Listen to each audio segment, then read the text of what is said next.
I quit Genshin Impact, but then came back. Apology and honest thoughts. I'll never forget the first time my parents walked into my room and saw me playing Genshin Impact. They looked scared, worried. They asked, "Mark, what are you doing?" I chuckled and said, "I'm just playing a game." I didn't realize it at the time, but I think this was the last time I had logged on to Genshin Impact for a couple of months, if not years. Hey everyone, welcome back to the channel. Now before we dive into the juicy stuff, I have a confession to make. I was wrong about Genshin Impact. Yes, you heard that right. I actually made fun of my friends for playing it, and now, well, I'm here to eat my words, apologize, and give you my full honest thoughts on why I came back to the game after quitting it. It all started when my friends started talking about Genshin Impact. They were completely hooked, right? And me? I just didn't get it. I mean, I was all about making my own characters, exploring and customizing them in games like World of Warcraft and Skyrim. I loved the freedom, creating my own heroes, building my own stories. I just didn't see the point of hopping into a game that already had pre-designed characters. I quit Genshin because of that. I couldn't get into it. It felt like a bit of a disappointment compared to the open world customization I was used to. I didn't want to play with other people's characters. I wanted to create my own. So I walked away. But let's fast forward to now. Something crazy happened. I came back to the game, and this time it was different. I got hooked by the atmosphere, the world building, and well, let me break it down for you. First off, the world. The anime style world, the environments, the setting, it's like stepping into a living, breathing anime.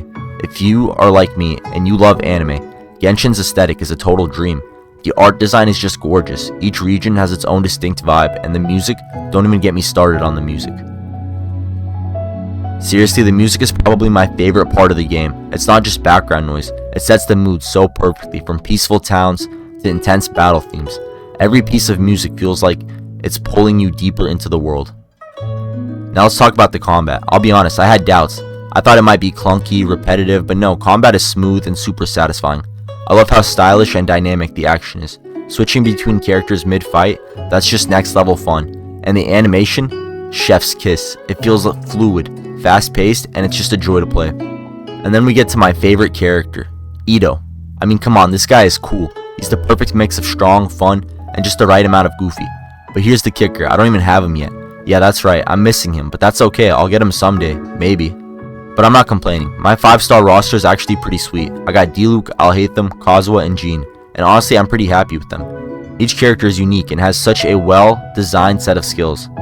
If I had to rank them, here's the order. Diluc's number 1 for me, then Alhaitham, Kazuha, and Jean. It's funny, each one of these characters has a special place in my heart, and they all make combat feel fresh and exciting. But even though I don't have Ito, I still think he's the coolest character. I'm looking at you, Ryo Theasley. You look amazing, but you're just not as cool as Ito. Okay, I know, I'm being a little based, but that's just how I feel. So about the gacha system, it's a love-hate thing, right? I get it, the chances of getting your favorite character without dropping some cash are kinda slim. And that's something I still don't love, but there's something fun about it too. It's like a coin vending machine in a supermarket. You don't always get what you want, but sometimes you walk out with a cool surprise. And let's face it, it's addictive. You just keep hoping you'll hit that 5-star character, even if you don't always get them. It's part of the thrill, right? Now when I first quit the game, I didn't realize how much I'd missed the writing. Genshin's storylines are so well done. It's not just about running around collecting stuff. It's about characters, their motives, and the world they inhabit. It really immerses you in a way that few other games do. The world feels alive, and I love that. So here it is, folks, my official apology to my friends. I was wrong for making fun of you all for playing Genshin Impact. You were right, I was being stubborn.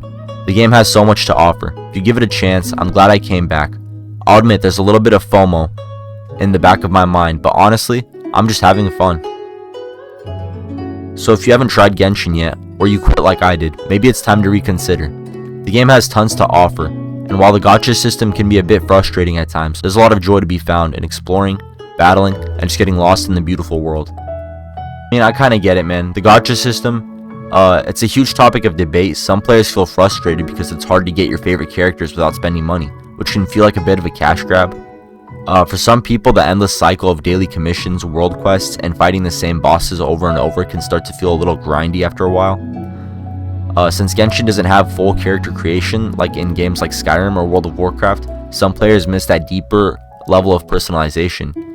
and the story progression in Genshin can feel slow to some players, especially if they're not as invested in the lore or have already hit the max level for a region. Paimon, the stupid floating diaper baby on the screen every now and then. The most talked about character in all of Genshin Impact. It's pretty wild how much people have strong feelings about her, huh? On the one hand, she's the traveler's loyal companion, guiding players through the world of Teyvat. She's quirky, spunky, and well, a little loud for some. That's part of her charm. But for others, oh boy. The constant Paimon thinks this and Paimon's hungry can get a bit repetitive. A lot of players definitely wish there was a way to toggle her off, even just temporarily. I mean, let's be real, sometimes when you're deep into a dungeon or exploring a serious questline, you just want to immerse yourself in the world without hearing Paimon's voice chime in every few minutes. She's basically always there, right next to you, dropping commentary or reminding you to eat or do this or that. It can start to feel like you're carrying around a constant hyperactive reminder of, well, everything.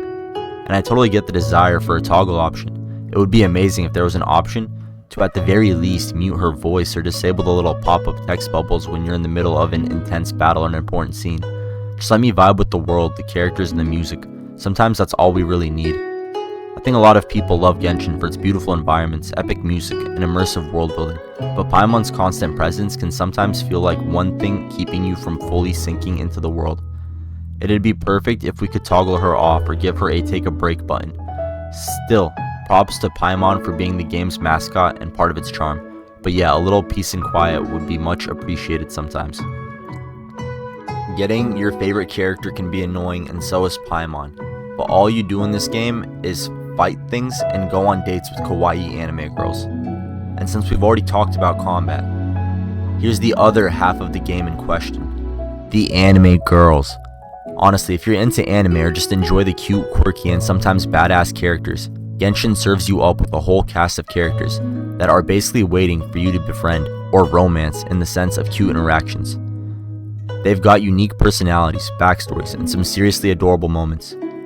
You know what I'm talking about, the little interactions where your character spends time with these girls, maybe during a special quest, a personal event, or even just chatting casually. And yeah, there are some seriously cute moments where the dialogue feels like you're on an anime-style date. Whether you're walking around Mondstadt with Amber, getting cozy with Mona, or laughing at Lisa's sarcastic remarks, there's definite charm to just vibing with these characters. It's like every time you pull a new character, you're essentially unlocking a new potential date buddy, and it adds so much immersion. There's an element of friendship and cute bonding with the characters that makes it feel like you're really connecting with them. Plus, their stories and character arcs make them feel like more than just anime waifus. They have depth. So why does this work? The beauty of Genshin is that it nails both of these things. It mixes the action with these incredibly fun, heartwarming moments that make you want to hang out with these characters.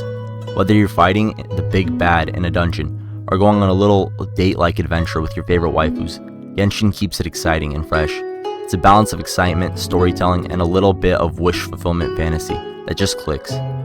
So yeah, people might say it's just repetitive or grindy, but hey, fighting stuff and going on dates with anime girls, or guys, don't forget those handsome boy characters, isn't a bad way to spend your time, right? The whole experience is a vibe. The action-packed and filled with those cute, light-hearted moments that make you want to keep playing just to see what happens next. Honestly, how could anyone not enjoy that combo? What about you? Do you have a favorite anime girl you're trying to date in the game? Or are you all about the epic fights?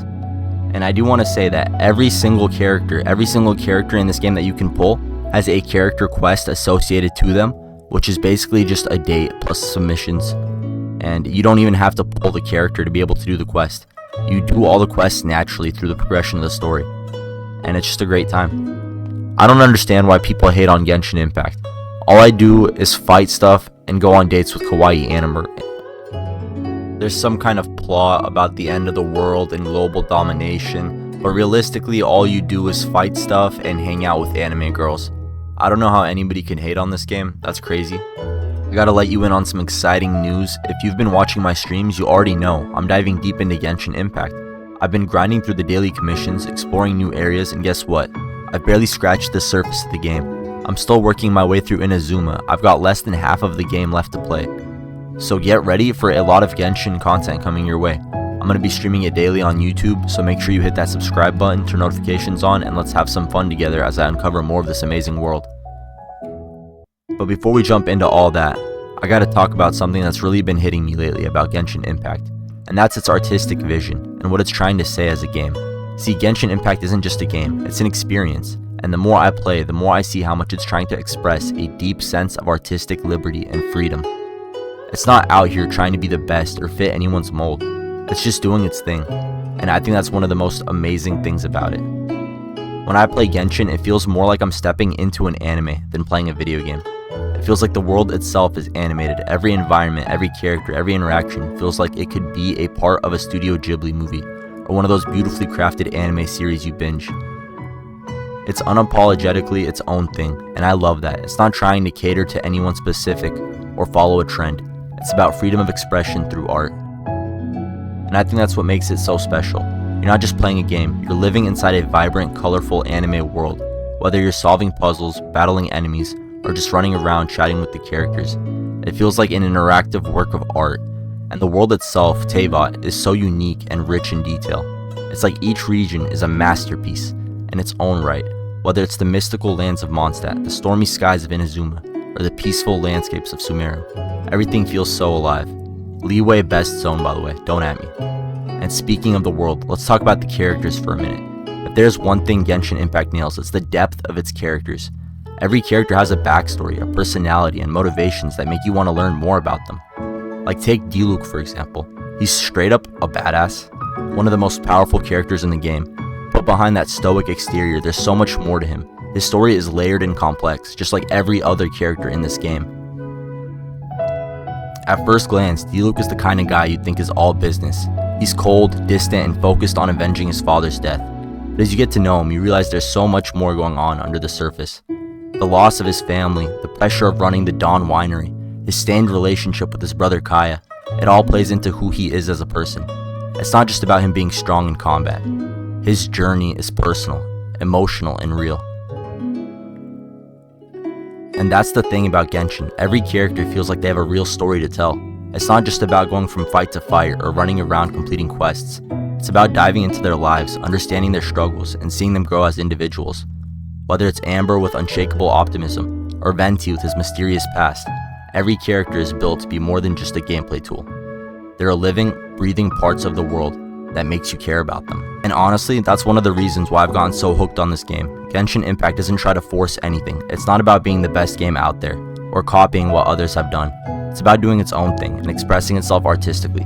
The game feels like it's living and breathing like an anime that you get to control and experience firsthand. And that to me is what makes it so special. So yeah, I'm going to be streaming Genshin Impact daily on YouTube, exploring new regions, taking on more daily commissions, and diving deeper into the world. It's only going to get better from here, and I can't wait to share it all with you guys. If you haven't already, make sure you smash that like button, subscribe, and hit that notification bell so you don't miss a single moment of the journey. Let's uncover everything this game has to offer together, and trust me, there's a lot more to come. Peace and blessings, do the hard work, especially when you don't feel like it. There's a little bit of FOMO in the back of my mind, but honestly, I'm just having fun. So if you haven't tried Genshin yet, or you quit like I did, maybe it's time to reconsider. The game has tons to offer, and while the gacha system can be a bit frustrating at times, there's a lot of joy to be found in exploring, battling, and just getting lost in the beautiful world. Overall, I'd give Genshin Impact a 9 out of 10. The only thing holding it back is the grind for those favorite characters. But even without that, the game is still amazing, and honestly, I can't hate on the game that combines anime, adventures, and fun combat like Genshin does. Making all this money, like what could go wrong? 'Cause I know you